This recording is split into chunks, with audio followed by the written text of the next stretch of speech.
So ang San Jacinto po ay siyang unang daungan ng mga galyon na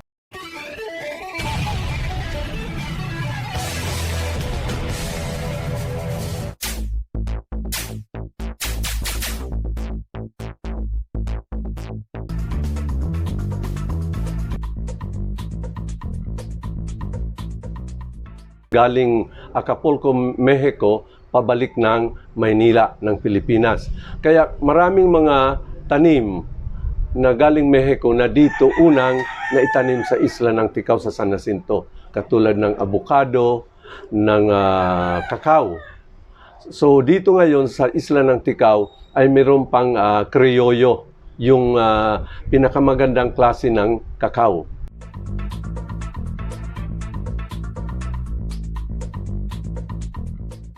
Na mahal ang presyo niyan. Cacao porcelana yan, pure white ang ano. Tapos naman nung colonial government, very strategic ang location ng Ticao kasi itong isla ng Ticao ay nakaharap sa palabas na dagat papuntang Pacific Ocean, yung tinatawag na Embocadero de San Bernardino.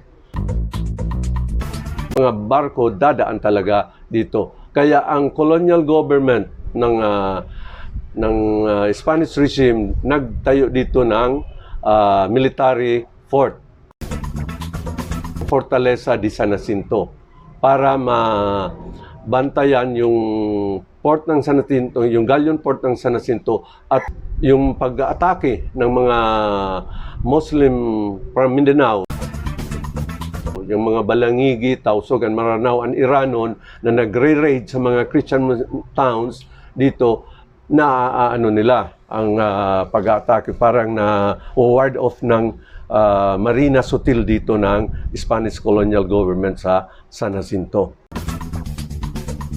Tapos itong Isla de Ticao sa ngayon na kilala sa turismo dahil sa manta ray, yung kung tinatawag dito pasa-pasa.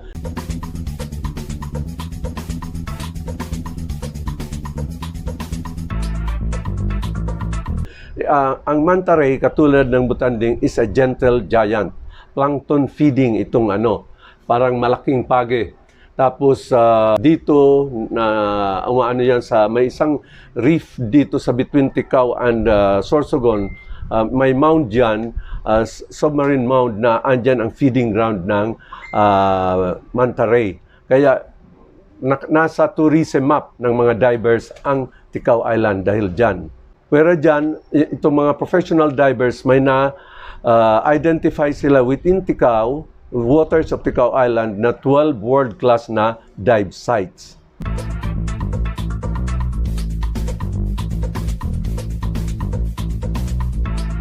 Itong Ticao Island nung yung during the invasion ng mga Dutch, yung Lanabal de Manila, na din ito, parte din ng istorya dito, isang labanan dito naganap. Ang labanan ng isang Dutch frigate at Spanish galleon. So, during that time, 2012, nagkaroon ng mga religious exhibits, mga antiques na mga religious objects, tapos artifacts, pati yung mga kagamitan ng bawat families. Ang ganda ng mga exhibits. From the family heirlooms to archaeological artifacts to navigational implements and farm tools. Maganda yun. Mga teachers at ang nun, parang mga curators sa Casa Fidel. Natalo yung Dutch frigate, yung mga survivors dito umano sa Ticao Island. So, lumangoy yung crew ng Dutch frigate.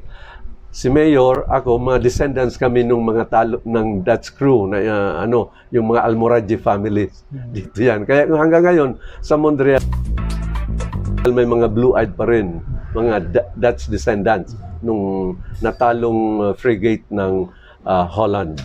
Dito po sa tercentenaryo natin na darating, kailan po ito gaganapin po or magaganap? Ang ang Fiesta ng Bayan ay May 1 to 3. Pero napag-usapan namin nung dating pare at mga bagong pare ngayon na na-assign sa 4 towns. So, ang 300 years anniversary, parang kumbaga the whole year ang celebration. Pero ang main event is May 1, 2, 3. So bawat buwan may activity.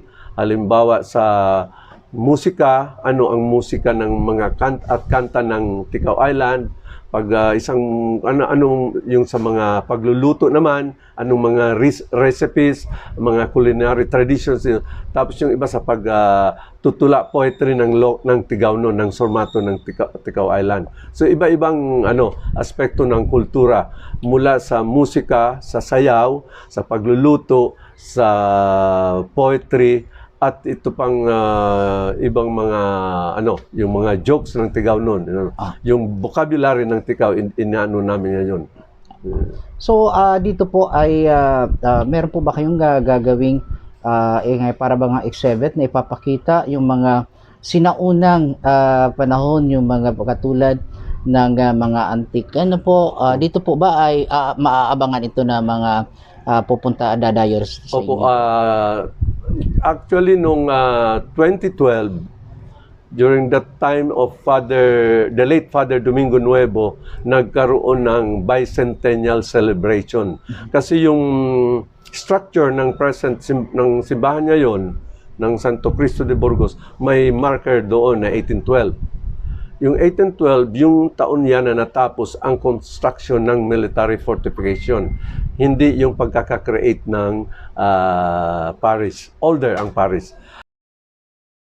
At sa elementary building.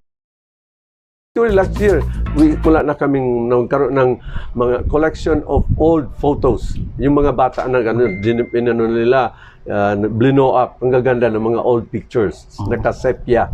Maganda. So ano yung pinakamalaking selebrasyon dito po sa bayan ng San Jacinto? Sa pinaka highlight ng 300 years anniversary, parang magkakaroon ng presentation man ng old yung mga descendants, lahat ng nag-mayor from 1701 to 2021. So, kung andyan ang mga descendants, parang may parada, sila. Kung they have the family pictures of their parents nga naging mayor, ipe-present din yan. Then, there will also be a recognition of outstanding Tigaonons in all aspects of national or international endeavors. Okay, sir, maraming salamat at imbitahan niyo na lang po muna yung pong ating pong mga kababayan nitong pong darating ninyong napakalaking aktibidad. Lahat po ng mga taga Ticao Island, kasi ang selebrasyon ay hindi lang para sa San Jacinto. Ang bayan ng Batuan, ang bayan ng Montreal at bayan ng San Fernando ay kabilang sa San Jacinto noon.